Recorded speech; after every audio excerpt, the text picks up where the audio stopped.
Welcome to Odyssey. Odyssey is a show where we discuss the frontier of crypto's opportunities and challenges in driving real-world impact in the societies of tomorrow. Odyssey is produced thanks to the support of Safe and Ambire Wallet. Safe is the most trusted decentralized custody protocol and collective asset management platform on Ethereum and the EVM. Ambire Wallet is an advanced smart wallet that utilizes account abstraction, acting as a gateway to Web3 applications and providing users with secure and effortless management of their digital assets. You'll hear more about them later on in the show.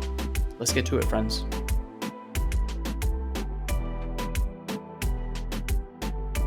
Hey everyone, welcome back to another episode of Odyssey. This is the very last episode of the season, and there is no better person to close this off than Kevin Owocki. So in this conversation, we obviously start with Kevin's crypto journey, which perhaps many of you are already familiar with, but we discuss his experience building Gitcoin, how he ultimately ended up launching and founding Supermodular, which is his venture studio focused on building digital tools for regenerative futures. Within that includes Buidlbox, focusing on hackathons. There's Hypercerts that focuses on making it easier to track the impact that folks are doing through digital tokens, among a number of other projects. We discuss the movement that Kevin is building with the Greenpilling network that has local chapters throughout Latin America, Asia, Africa, North America, and Europe as well, which I thought was a really fascinating part of this conversation. Lastly, we discuss where the future of public goods is going and how we can continue to build an ecosystem of folks who are driven by leveraging incredible technology, whether it be blockchains, artificial intelligence, among other frontier technology, to build more diverse, pro-social, and pro-environmental futures. I hope you enjoy this conversation. And without further ado, I present to you the very last conversation of this season with Kevin Owocki.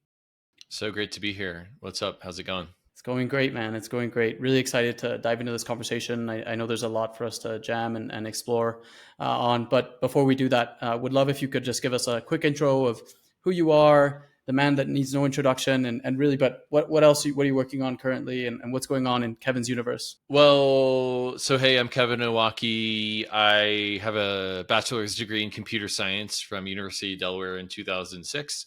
And have been building Web 2 startups from 2006 to 2017.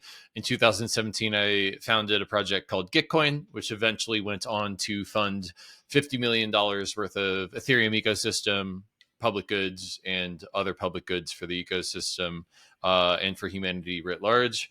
I am now building Supermodular, which is a venture studio that is designed to launch more Regen ventures into the world. So we can now program our values into our money. What would it look like if we launched the next Gitcoin, if we launched the next regenerative venture out into the world? And I just believe that we can program our values into our money. We can build more positive sum digital ecosystems for the world. And what a time to be alive, to be using those skills in order to build pro-social, pro-topian, pro-environmental movements that people can adopt in their own local communities. I think it's really fun. Awesome, man. Yeah, I'm really excited to jam into, kind of the whole thesis behind the work that you're doing now. And also, like, at the end, we're going to double click on how we can deploy these solutions in local communities. I know a lot of the audience here is building solutions in their respective countries and localities. So we'll definitely get into that. But before getting into all that stuff, would love just a quick overview of, how you came to be a Regen. Like, what was it about that philosophy? You've described yourself as a hippie throughout your lifetime. And so what's kind of the seed that planted that and has led to all this flourishing and supporting public goods, open source software, and so on? Where does that come from? Well, I think that there was kind of like three phases. There was the founding of Gitcoin. And sort of the hypothesis there was like, okay, we can now program our values into our money. What if we value open source software? What if we could build economies that fund open source software? And keep in mind at this time, I've been a Web 2 entrepreneur for about 10 years. And I know that open source software provides billions of dollars worth of value for the world. And so how come all my friends who work on open source software have to work at like JP Morgan Chase during the day and then contribute to open source at night? It just didn't make any sense to me. And, so the sort of like a priori theory was we can program our values into our money. What if we value open source? Can we build an economy that funds open source software developer? But the more like empirical, like easier to grok thing is like, oh, we have an open source financial system. What if we just route some of the money that would have gone to some back office on Wall Street in the old financial system to open source software? Like, there's $1 trillion market cap. If 0.01% of that goes to open source, then we're golden. So that's phase one. Phase two was actually building Gitcoin, and Gitcoin grants becoming our flagship product. And at the time, Vitalik Buterin and Glenn Weil and Zoe Hitzig had just published this paper on a mechanism called quadratic funding, which Gitcoin eventually evolved to be built on top of this mechanism. And in chats with Vitalik, I sort of realized, open source software is just one digital public good. Public goods are just things that we all derive value from, but none of us can fund because they're freely available online. But privacy and herd immunity and climate solutions and many, many other things are also public goods. What if we took what was working on Gitcoin for open source software and used it to fund all sorts of digital public goods? Was like phase two. And then phase three was, oh wait, Gitcoin's not the only pro-social DAO out there. There's Proof of Humanity and Bright ID and ClearFund and Giveth and Doing Good, and there's a whole movement of people who care about using crypto for pro-social. Let's build an umbrella and a regen movement underneath which all of them can do great stuff together. So I'd say the three phases were open source software, then all public goods, and then trying to stimulate a movement towards all sort of regenerative things from there. And that's been kind of the evolution for me of Gitcoin and my journey in the space of becoming a regen and trying to meme regen stuff into existence. Awesome. And just to situate the audience a little bit here, Kevin, give us kind of high level overview of regenerative and degenerative systems. I know it's something you talk about a lot, but just to kind of refresh the audience and really set the groundwork here for the rest of this conversation, why do regenerative systems matter so much? Yeah, well, there was an article in CoinDesk that said that regen is more of a vibe than a hard and fast category. And I thought that was a fun way to articulate what's going on out there. The vibe is very pro-social. On the traditional, I think crypto sort of rejects traditional political labels, but if you were to collapse it down into a reductionist, one-dimensional view of humanity, it's like lefty crypto, pro-social stuff, pro-environmental stuff, protopian stuff. The aesthetic is very green and solar punk. If your listeners Google solar punk, you'll see this vision of a high tech, high utopia, high greenery, high modernism type of world in which we've solved our sustainability issues and issues with equality and mutualism. And my definition would be, so that's, I guess that's all to say that there's a whole vibe and there's a whole movement, and people can define regen however they want. But my definition is regen is regenerative.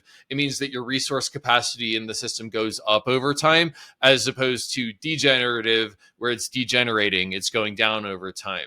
And when I'm talking about resource capacity, I'm not just talking about financial capital, but I'm talking about spiritual capital and intellectual capital and social capital, material capital. And so if you have a system that is degenerating, it's eventually going to self-terminate because you're going to run out of those types of capital, and the pie is getting smaller. But if it's regenerating, then it's getting bigger over time. And what I particularly care about is leveraging the open source financial system. If we can program our values into our money, how can we build a more pro-social, pro-environmental, pro-spiritual web that respects our values? And so that's my definition. That's my North Star for regen. But I think we're also trying to create a meme in a category where we aren't too hard and fast, and we're inclusive of many people's different visions of building a more pro-social world, because I think that we just want to build a movement that's inclusive of everyone's vision. And I think in a lot of ways, what I'm doing right now, I run a podcast called Greenpilling Podcast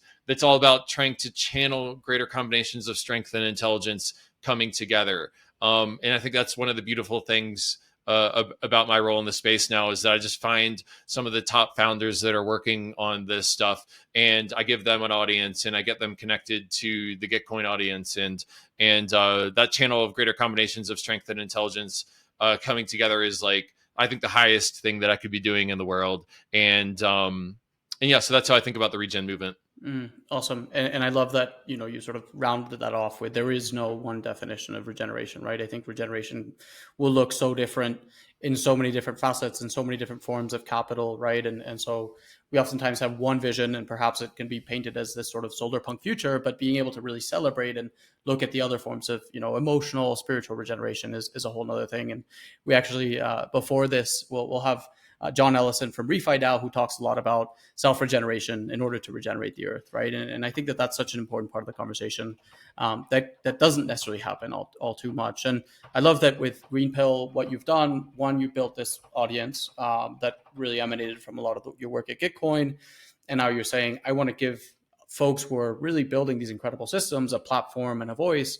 Oftentimes that doesn't happen. Like some of the brightest minds out there don't always have the capacity to distribute their message outwardly, right? And so giving them this sort of space has been great. And what's been the trajectory, speaking of Greenpill, the podcast? Like, how's that trajectory gone? What are you sensing as you continue to produce content as well, kind of regenerative content?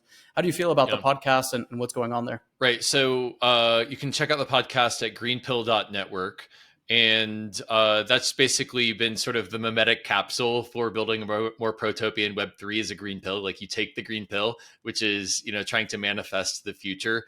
And it's kind of a play off of that meme from the Matrix where I think Morpheus offers Neo the red pill and the blue pill. I forget which one is which, but the blue pill, I think you go back to sleep and you stay in the simulation, and the red pill, you wake up and go back to and you go back to the real world. I think I'm getting that right. If not, I'll probably get like lacerated on Twitter for not knowing. Yeah. So the green pill is just, you take the green pill and then and that's a mimetic capsule for accepting that we could build a more protopian future with Web3. And the initial shelling point was that I wrote a book. I self-published a book called Green Pilled, How Crypto Can Regenerate the World. Emphasis on can. I would love to write a book in 3 years saying how crypto is regenerating the world, but I don't think we're quite there yet. And after I wrote the book, I started getting connected to all these amazing people who are actually making it happen. And I was like, oh, well, like I'll do a podcast so that I can start to broadcast these stories out to the world. And luckily, David Hoffman from Bankless offered to produce the podcast and give me a starter audience for it. And that was a lot of fun. We're now 120 episodes in, and so if Greenpill V1 was a podcast and a book, Greenpill V2 is a network. So greenpill.network is the domain, and we're building a community of thousands of doers and dreamers that are making regen happen in their local communities. So the Greenpill network, the books and the podcast are the initial sort of like shelling point, and around it we're building a Discord community of thousands of people who believe in the vision. And there's 24 local chapters all across the world that are starting to practice Greenpill in their local communities. And so we're trying to figure out what the community is in its final form over time. But for now, I think the most interesting thing is there's a chapter in Canada, there's a chapter in Germany, there's one in West Africa, there's one in Nigeria, there's one in India, there's one in Japan, there's one in Indonesia. And so by making Greenpill into a headless brand that anyone could sort of own, we've seen people come up with the Greenpill India Festival. We've got people who are writing local regen guides, things like how to do local regenerative agriculture in their local communities, how to do quadratic funding in their local communities, how to start a Greenpill meetup in your local community. This like cross-pollination of skill sets, I think is really interesting because we've got people who have very like global 21st century skills, applying those skills locally where they have the legitimacy and context of their local community. And I think that that's really, really freaking cool. Like, Web 2, we got it wrong. We tried to take the same like Facebook communities and like zuck everyone over with the same software all across the world and like extract from them with local open source software that people can deploy locally. I think there's a lot of opportunity to have like globalist tech work for the local public good. And, Greenpill V2 is about making that happen. So, Greenpill V2, we're still figuring out what it is, but I'd say trying to build a movement and a network that's making it happen. So let's double click on movement building, because I actually think this is like one of the most important things that we can do in order to make crypto useful in the real world and bring real value and make pro-social, pro-environmental movements happen. We saw obviously this like rise in kind of libertarian, pro freedom loving folks right at the start of Bitcoin's earlier days, and then we've seen this kind of evolution and maturation of the ecosystem where I'd say it's really an apolitical space, right? And it always has been. I think it just initially there was a kind of initial interest in a particular subset of folks, and now as people begin to open their eyes and see that it really is just this kind of permissionless protocol, kind of a lot of distributed systems are permissionless protocols in order for us to engage and play with and create whatever it is that we ultimately want to create. I think that we're seeing a much more flourishing ecosystem of regens and kind of pro-social, pro-environmental builders, right? But let's focus in on like what it takes to build a movement. I think that's something that Greenpill is uniquely doing, and we've seen other movements emerge around, certain tokens, right? Or certain DAOs are also kind of arguably really important and large movements. But when you think about movement building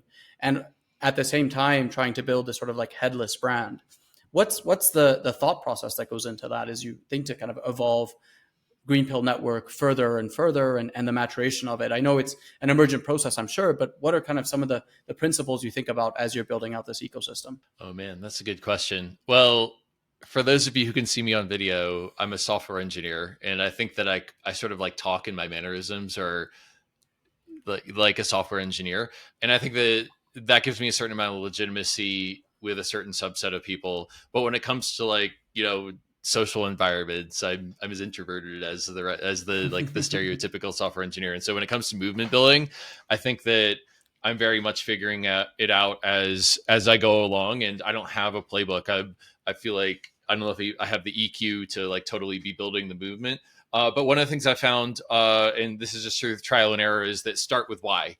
I think that we now can program our values into our money, and so what's the highest thing that we can do is we can build economic systems that represent our values into them. And like, my values happen to be around sustainability and making sure that the earth doesn't boil, social justice, making sure that people are from underrepresented economic backgrounds are able to have a shot at a better life through this technology. And funding what matters, things that have traditionally not had a business model, making sure that they can be funded. I think that that's the highest leverage point of what we can use crypto for, I think. And so, I said, I'm a software engineer, and I think that that's like a great strength in this space, but it's also a great weakness when it comes to like EQ related stuff. And one of the things that I think that like the reason why me and Greenpill have become a selling point for the community is that people have seen what I did with Gitcoin. I mean, what I did, but like really there's a team of a dozen people, but I'm just like, as the founder, I'll get all the credit and all of the blame, more credit and more blame than I should ever get. Whereas really like, there's really dozens of people who made Gitcoin happen, but I think that people see $50 million for public goods, and they've kind of rallied around that and around the start with why. And now I've got people who are really good at building social movements that are hanging out with the Discord and saying, hey, let's experiment with this, let's experiment with that. And that's how we got the chapters. That's how we got the local regen guides. That's how we got Greenpill India. It's just been a matter of trial and error after the initial sort of like momentum and mimetic shelling point was set. So I guess I don't really know to answer your question, but I think that there's going to be a cycle between building and learning from what we build, and then coming up with a hypothesis of what we could do different, and like circling that loop of just trying stuff that I'm going to keep on investing my own time and capital in until we find the next Gitcoin, until we find the biggest leverage points, and then hopefully momentum compounds on momentum, and this is a bona fide movement by 2024 or 2025, and it's just about building momentum, I think.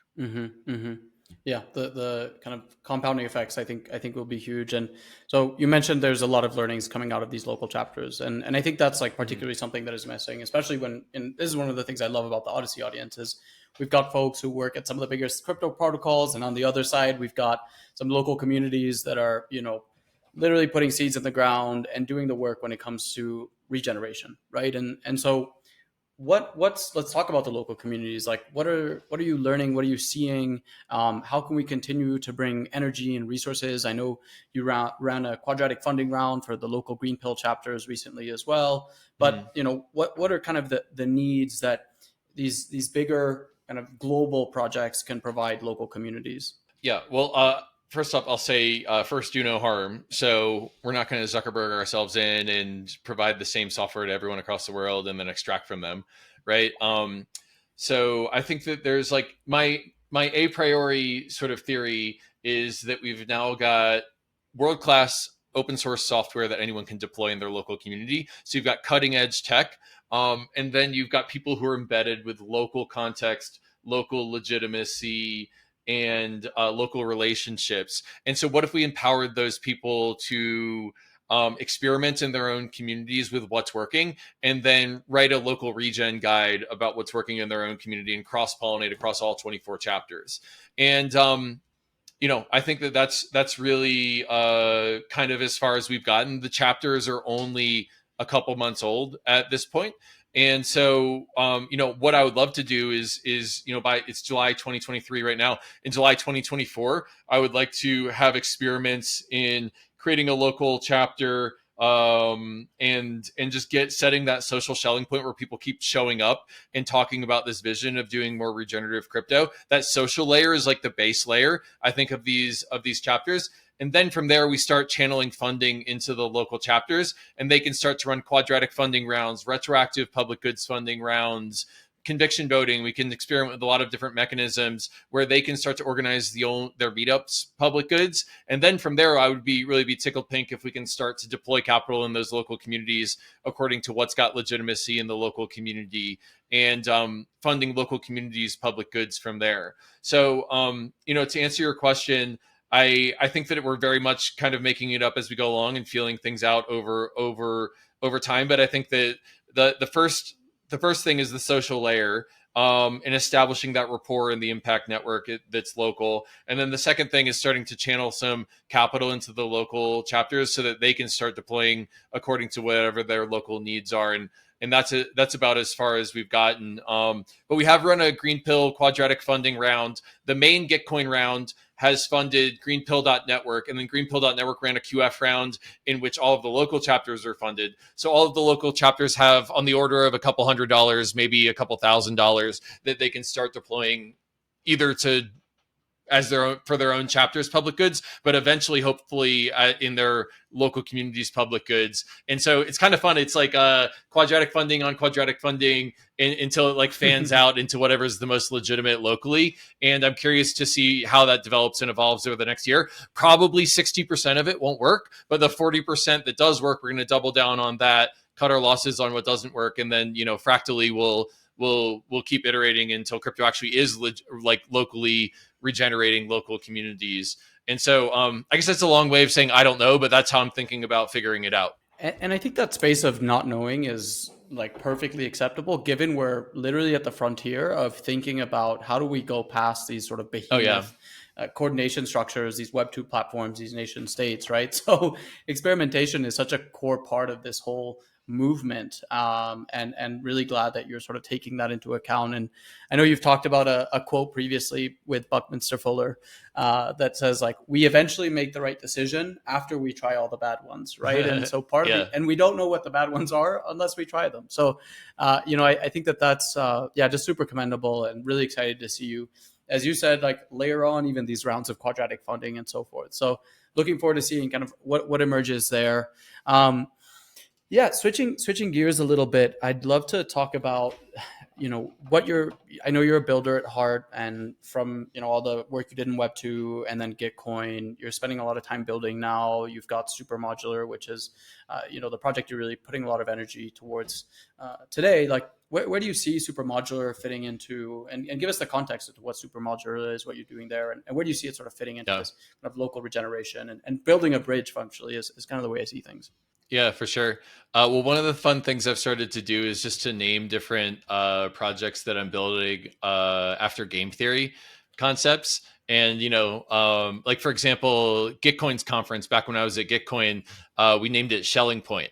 And that was just basically a way of tricking people into asking, hey, what's a Shelling Point? Well, it's a place where people gather without having to coordinate. Like a campfire is an example of a Schelling point, because people will gather around it without having to coordinate, like, hey, meet you at the campfire later. And so we wanted to build a Schelling point for Regens, and that was one of the successful conference series is that Gitcoin's been building.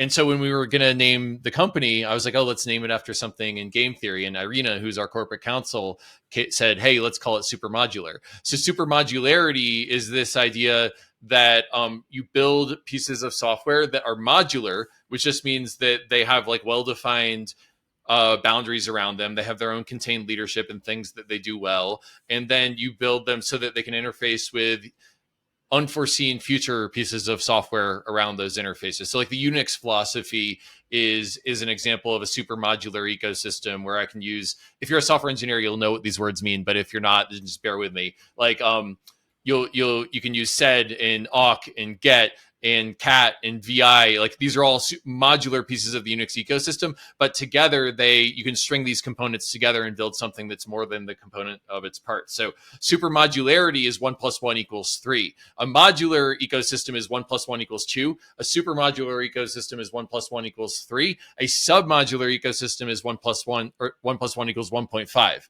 Okay, so we're building all of these components that are regen pieces of software, and then they're super modular with each other. Gitcoin is a modular piece of software that funds what matters in your local community. And then you add in Buidlbox, which is our virtual hackathon service, and all of a sudden you can send hundreds of hackers into your community at the same time. And then another project we've been supporting and contributing to is Hypercerts, which is like an NFT for managing impact. And so what's cool is that over time, the ecosystem grows exponentially in the value it can create in the world, and that's why we named the company Supermodular. But what are we doing tangibly? We're just running a venture studio that is taking many shots on goal, is launching lots of little different software projects, and if we're successful, we'll have planted the right seeds during the bear market, and as the bull market rolls around, we'll have a couple profitable ventures on our hands at that point. So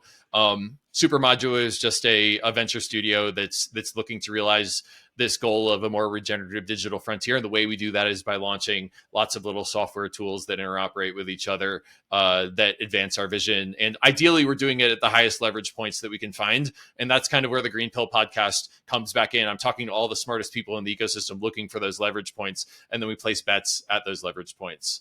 So that's what we've been up to. If you haven't yet explored the benefits of smart wallets and account abstraction, you should definitely check out Ambire Wallet.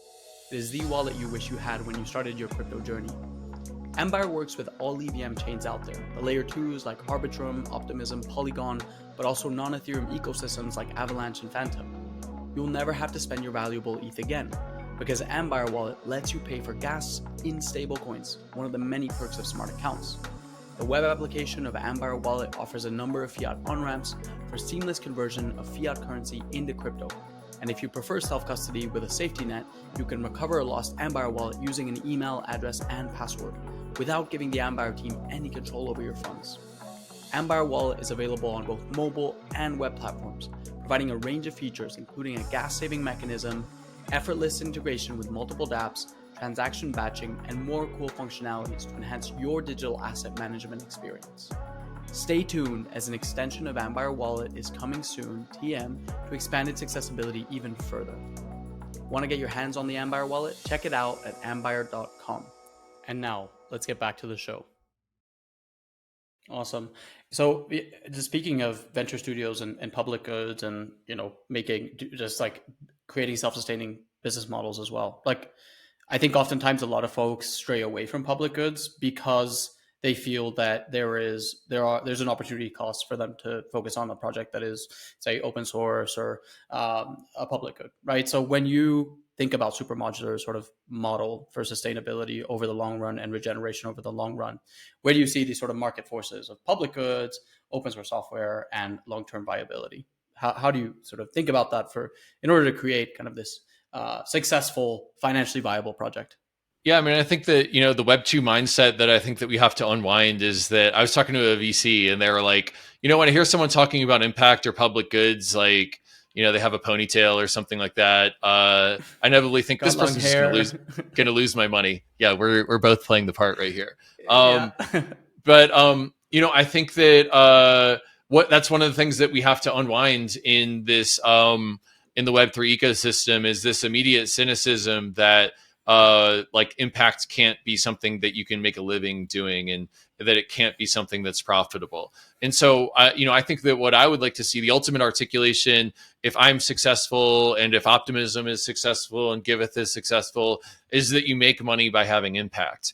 And so, I think that there's an opportunity to build mechanisms where you're rewarded with capital the more value you create, as opposed to the more value you capture. And so, the highest, speaking of leverage points, if we can connect impact to profit, then what you've done is you've taken all of the world's agents that have to go work at a for-profit venture, have to go work at JP Morgan, and you give them an opportunity to just make ends meet by working in their local community. Then I think that that's the ultimate articulation of where this space wants to go. Impact equals profit. And, Optimism's retroactive public goods funding, we can get into that, I think is doing a great job of this idea of connecting impact to profit. And then that'll sort of unwind the cynicism that that you have to focus on value capture or like a Web2 business model in order to make it happen. And let me remind the audience that, there's trillions of dollars out there for public goods. That's what our governments are supposed to be doing, is they take our tax dollars and they're supposed to fix our roads and our bridges and provide economic infrastructure and provide for the community's public goods. Well, we now have a much more efficient way of channeling money, economic development money, to the causes that matters, to fund what matters. What if we could start to channel some of the money first from DAO ecosystems to fund their public goods, but then eventually to local cities and states and countries, have them deploy some of their capital onto these networks and realize, holy smokes, we can do this more legitimate, more credibly neutral, more transparently through blockchain networks. And then we can start to really have lots of spigots of funding coming into this space. But yeah, the North Star is connecting impact with profit for sure. And I think also like shifting this notion of what profit looks like as well. Is it purely financial profit? I think there's a lot to be, and that's where these 8 forms of capital that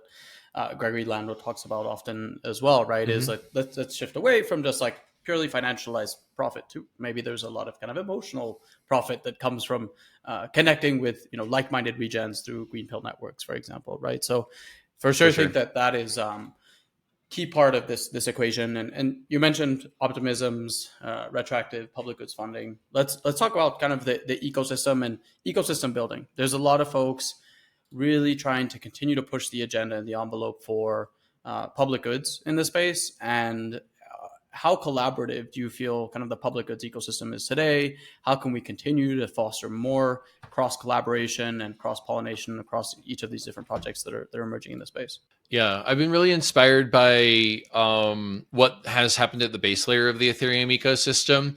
This idea of client diversity, where you don't have one client that has all of the networks validators running it. And the idea here is that, if you want Ethereum to be the base layer for the world's financial system, then if there's a bug in one of the clients, then that client has a majority of the validators on the network. That could cause the network to split between the minority clients and the majority clients. So we don't want any client at the base layer to have such a majority that it could fork the network, right? So that's the first principles reasoning why we need client diversity at the Ethereum base layer. But I've been really inspired by watching Preston Van Loon and the Prismatic team, which did have a majority of the clients on the network.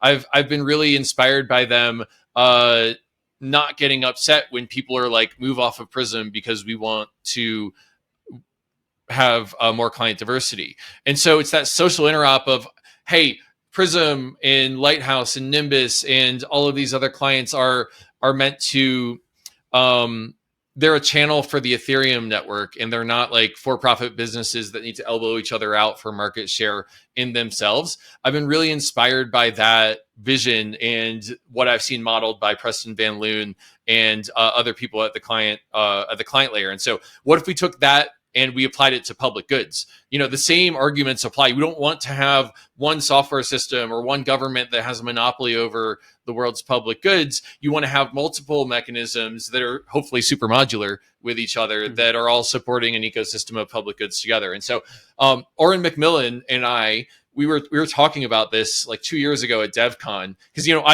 I'm known for Gitcoin. At the time I was at Gitcoin, and Oren built this project called ClearFund, which is another quadratic funding implementation. And we were like, hey, what if we could model for everyone else what like client diversity would look like at the public goods layer instead of just at, and so we wrote this essay called Practical Pluralism, which is all about not trying to like elbow each other out for market share, and instead building this pluralistic set of mechanisms that all play nice with each other over time. And I'm just like really happy that Oren and I were friends before he started ClearFund, and before I got into doing quadratic funding on Gitcoin. We had that social rapport, that we could have that trust, and we could both do it together. And so now that there's Protocol Guild and ClearFund and Giveth and Optimism and DAO drops, that ethos is something that we try to indoctrinate every new entrant into the marketplace in. And the way you do that is that like there's 3 layers to a DAO interop. I think it's social interop, which is just like, hey, we hang out, do we vibe together, do we share the same values, are we here for the right reasons? And then there's technology interop, which is like, hey, Project X, do you need Sybil resistance? You can use Gitcoin Passport. If Gitcoin needs Y, then they could pull that out of some other ecosystem that's already focused on it, right? This super modular like value add to each other. And then the third layer is economic interop, which is basically like, hey, are funds flowing between our projects to each other? And so I think the practical pluralism is social interop, technology interop, and then economic interop from there. And the sum of that is an ecosystem in which you have multiple public goods funding Legos all together and operating together for the purpose of funding public goods, as opposed to, the Web 2 type model where you try to grow into this giant monolith and you're elbowing each other out for market share.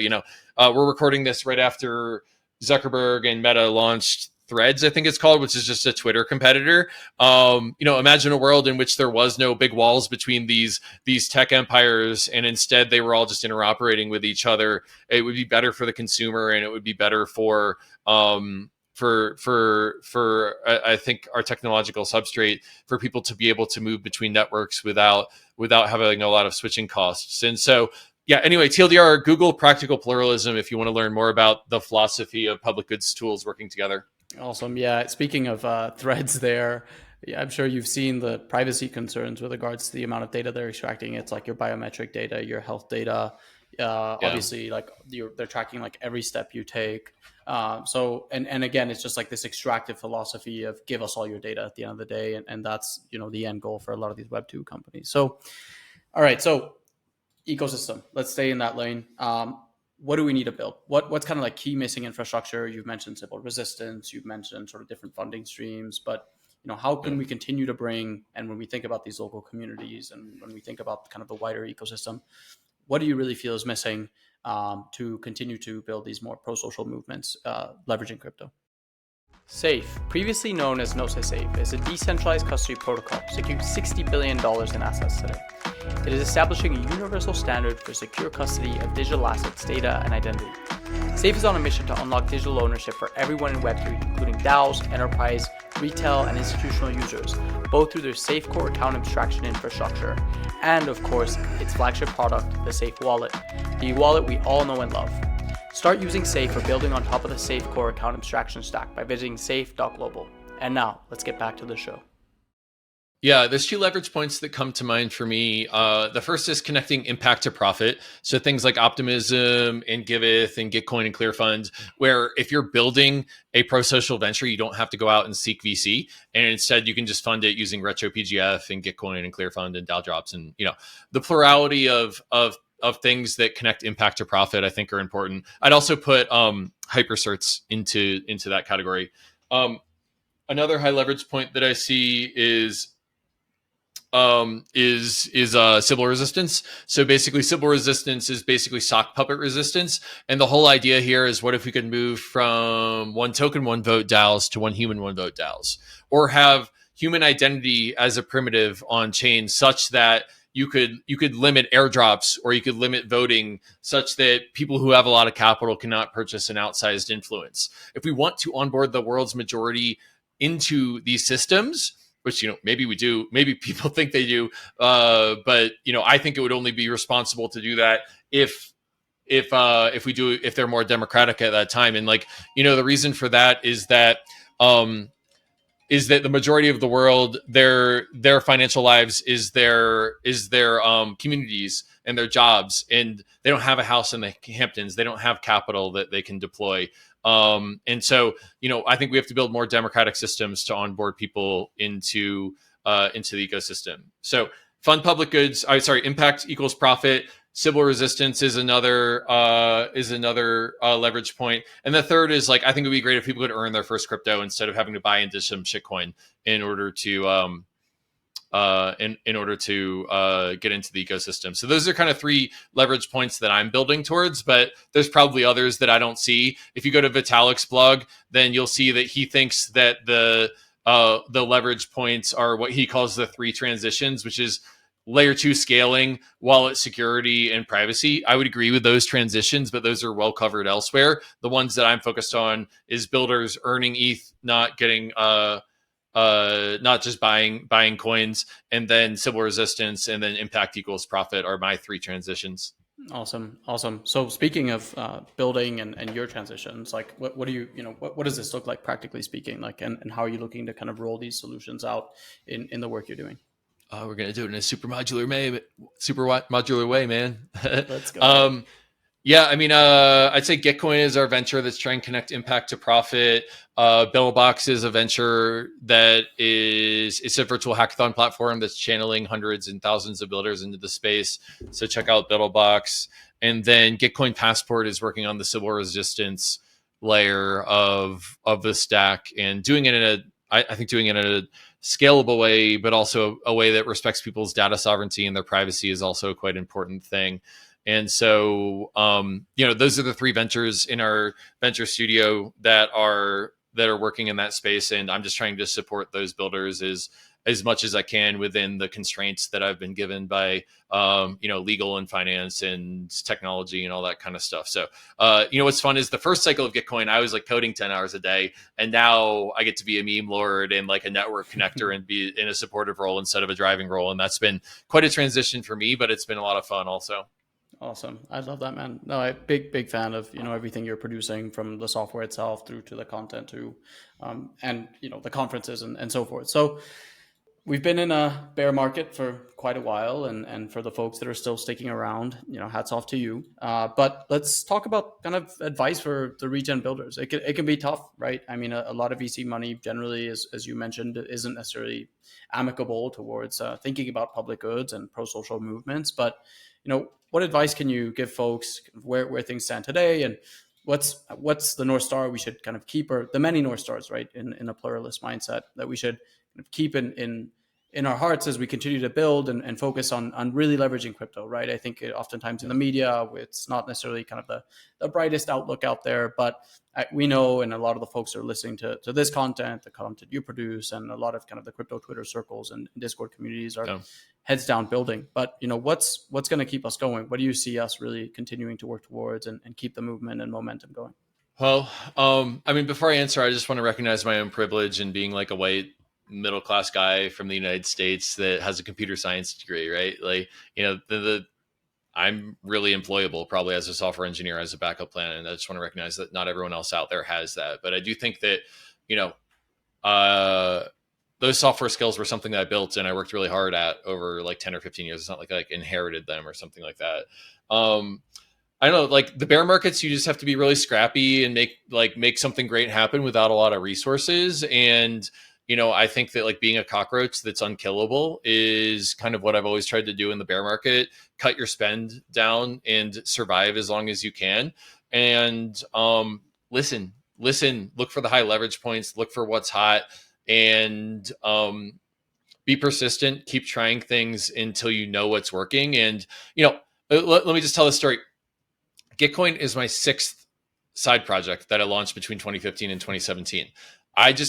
I was not afraid to fail. I kept on throwing spaghetti at the wall, and I would double down on what stuck, and I would throw away what didn't. And so with Gitcoin, I wouldn't have found it if I had just given up after a couple of failures. And then even when Gitcoin launched, we went through 5 or 6 successive products before we found Gitcoin Grants. And then when Gitcoin Grants was like, becoming a household name, Vitalik's blogging about it, we realized, holy shit, it's centralized and it needs to be decentralized. And so we had to rewrite the legal and governance and organizational and product stack for it from there. And so it's just this like persistence and kind of like being scrappy that I've always tried to focus on over time. And I really think that it's been quite a journey over the last 6 years to see it grow and evolve over time. But I'm really glad that I stuck with it, because I feel like we're on to something that could really be beautiful if we're maximally successful in the world. So, everyone's situation is different, and depending on what your constraints are, they may differ. But that's kind of how I got through the last bear market. Great, Kevin. Well, this has been a really awesome conversation. We've gone through kind of your trajectory as a builder, your thesis on regeneration, what you've been working on, advice for the builders, thinking about the ecosystem, what are the missing pieces of infrastructure as well that we need to continue to scale this, how this affects local communities. So I think it's been a really kind of holistic, very broad conversation, and I've loved it specifically because of that. And just really grateful for the work you're doing, you continue to do, and all the contributions you make to the space as well. Yeah, thanks. Likewise. I mean, I think that there's thousands of amazing regen builders out there that care about using this technology for pro-social, pro-topian, pro-environmental reasons, and it's a movement now. So it's a lot of fun to be leading the charge in some places, but also following other great leaders in other places. So it's a lot of fun, and hopefully we'll be successful and have a lot of impact, because I think as we transition from the industrial age to the information age, that there's a lot of challenges in front of us as humanity progresses into the 21st century. And so I hope that we're successful, and I'll just keep dreaming and memeing it into existence until it happens. I love it, man. I love it. Let's keep doing that. Let's keep building the movement and keep building. Keep building. Awesome, Kevin. Great to have you on the podcast. Peace and love. I hope you enjoyed this episode of Odyssey, and thank you for joining us on our collective journey as we look to explore where crypto has the opportunity to drive real-world impact in the societies of tomorrow. If you haven't yet already, make sure you're subscribed wherever you listen to your podcasts, and also that you've joined our Telegram community, which you'll find below. I'll see you on the next one.